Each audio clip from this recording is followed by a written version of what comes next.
when did the decline of the East Roman Empire begin for you? Throughout this loops, when, if you were to predict, would you be able to say where this is going to be over?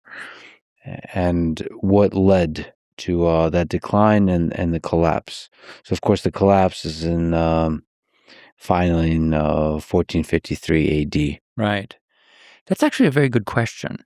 In other words, not looking at all of the previous crises that caused loss of territory, like you lose Egypt, you lose Syria, you lose Palestine, you lose Eastern Asia Minor, right? But at what point could you say there's no coming back from this, right? I would say early 14th century, somewhere between 1300 and 1350, the sources of resilience begin to dry up. And you have a number of setbacks. They lose Asia Minor to the Turks by 1300, roughly, which means that you can now no longer draw upon the two wings, as it were, the European side and the Asian side, which they could always do. They're confined to Europe. And then you have a series of civil wars. You have the Serbian expansion, and you have the Black Death. And they never recover from that. In 1300, you think of this, you look at it and you think, that's a tiny little Balkan state. Okay, it goes from Constantinople to the Adriatic in this sort of ribbon, right? This corridor that just stretches across the Balkans. And yet, it's not that much smaller than England and has about as much, if not more, revenue because they're still able to raise cash because taxes, right? So the emperor is still able to pull in a lot of gold. And his territory is not, completely insignificant. It's not what the Roman Empire used to be. But I don't think that it's completely lost. Then they have some civil wars. Then a rebel makes a deal with the Serbs, surrenders half that territory. Okay, after that, game over. What's surprising is it takes the Turks that long. 1453, that's another century, right? It didn't need to be. It looks like they might have had it wrapped up like 50 years after, like by 1400. But then accidental events happened. This is Tamerlane comes from Central Asia, trounces the Turks, breaks up their empire. So they go into a cycle of, rebuilding. And so that's why it takes another 50 years. Anyway, but I'd say by the 1340s, game over. And so why did it collapse? What are the things in the ground when you zoom out, the thing that ate away at I like this term, sources of resilience? Oh, foreign invasions. There's no question. It's just invasion. It's foreign invasions, those which they could not cope with. They coped with lots of them. But, all it takes is to lose to one and you lose some part of your territory. And if you keep losing enough, you won't have anything to fall back on. And that's what happens.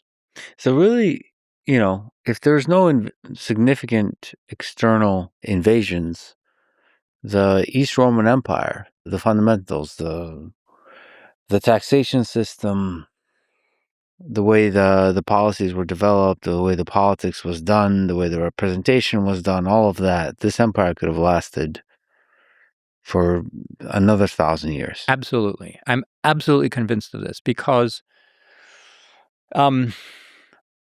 you never see movements to split away. That is, there's no separatist movements, at least not on the part of any Roman provincials. There's one separatist movement, which is Bulgaria. We mentioned Bulgaria was conquered, right, in 1018. There's a couple of independentist movements, rebellions. Eventually, one succeeds in 1185. So just under 2 centuries. So Bulgaria is the only part of this empire that actively seeks to break away and does so. But for the rest of the 1,200 years, you don't find provincials wanting to leave this system. However much they complain about the taxes, they don't want to leave, and they make no move to do so. You also never have a moment when the center loses its ability to tax its territories, right? You don't have like widespread peasant uprisings or agricultural rebellions or these kinds of things, which happens in every other one of these empires. They also never decide to partition it. Mm-hmm. The Franks partitioned theirs, right? Like after Charlemagne. No, there are no like Roman warlords that try to carve out a piece of the territory for themselves and rule it independent. Nope, that doesn't happen either. So if you're looking at the kinds of factors that cause states to fail, fragment, become ungovernable, these never happen. This is so incredible. This is truly incredible. In the history of human civilization, just an incredible study of what human societies can form. So what are the whys? Why was it so stable? But now look, there are other stable, like for example, the British monarchy. That's been Sure. around for quite a while, That's true. right? States like Portugal, Japan, they have one thing in common. They're all tucked away at the edges. Like they're little islands or whatever. They're not like, right?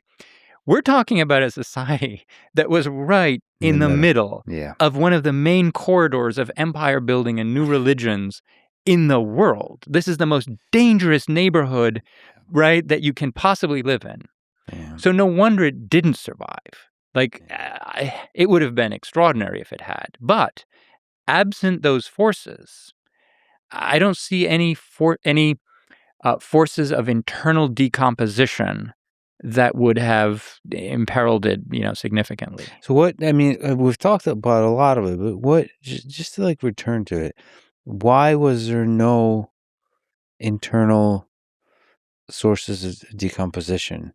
Like why did it work so well? Why did the people feel represented? Yes, by the way, you talked about how they complain about the taxes, which is one of the signs of a healthy society. It's like complaining about the weather. The fact that you complain about the taxes actually means that you're happy with the taxes, kind of counterintuitively, or it's not too bad. Yeah. It's just complaining is part of the system. Yeah. Anyway, but why? Why did it work so well? Why did everybody get along? Feel represented? No, not get along. Yeah. Not in a silly way. I mean, sufficiently to where warlords wouldn't rise and break apart the system, or if there was those kinds of forces, they would come back together. Yeah. Like, why is this such a great self-healing system? So you're exactly right. So sufficient is the key word. We don't want to idealize this, right? These aren't like, they're not just dancing in the streets, holding hands right. It's so, even when it comes to the tax system, they are complaining all the time. Of course, they're doing so because they know that complaining gets you things. Mm-hmm. There's no disincentive to complaining. You might not get what you want, or you might get it, but no harm will come to you. So they're complaining all the time. They have all of these civil wars. They're like, okay. So I think I would give you a two-part answer, so really quickly, as to why this held together so well. First is that an extraordinary effort was made by the authorities to persuade their subjects that they were ruling on their behalf, and I think, for the most part, actually tended to do so. And the second is that it had a very tightly unified identity as Roman and as Orthodox. In other words, for the most time, they knew that they were surrounded by enemies who were not those things, Mm-hmm. and they did not want to live under the power of non-Romans and non-Christian people. And so those two factors combined, I think, gave everybody reason to hold it together. The alternatives were worse. Yeah, I mean, that's a really brilliant summary. And I think we should mention that both the rhetoric and the action are important. I think you've articulated that rhetoric is really powerful, like stating over and over and over that you represent the people, that you're acting on behalf of the people and doing the action. But it's not enough to actually do the action. You would think that's all. Machiavelli says that's the only thing that matters. No. It's the rhetoric actually has a lot of power. Yes. Because it is a uniting idea, an ideal that propagates through time, and it pacifies you, it puts you at peace. Yeah. Rhetoric is important. I'll give you an example. As a academic administrator, right? Mm-hmm. I mean, I was chair of department for years and years. There's a difference between a dean who says, sorry, bad budget situation, we're just going to have to cut your programs, on the one hand, and a dean who says, I am fully on board with what you're trying to accomplish with these programs. I am a defender of the humanities.